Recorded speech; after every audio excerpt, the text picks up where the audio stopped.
Here it is, the gravesite of Bartholomew Picardo. So he died in 1905.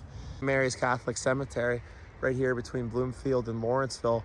And right here is the gravesite I've been looking for a while. And I actually was curious about the rest of his family too. So he's buried next to his wife Josephine, who died in 1912. And then it looks like a son or another relative, Joseph Natali, and his wife Harriet too. She died in 1960, but he died in 1935. So I'm curious as to what happened to the descendants of the family, because obviously his story is pretty interesting. He immigrated here from Genoa, Italy, originally to Philadelphia, got into the baking business, and then came to Pittsburgh. So pretty cool stuff here, St. Mary's Cemetery. Finally found it after at least a half an hour of looking.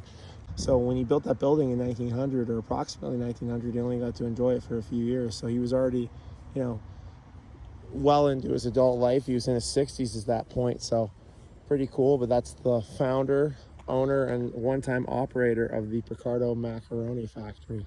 And it was pretty easy to find once we got in the right section. St. Mary's Cemetery doesn't exactly have great maps. We knew it was in section O, but it took us a little bit, half an hour or so. But it was a nice walk through the cemetery, so well worth it.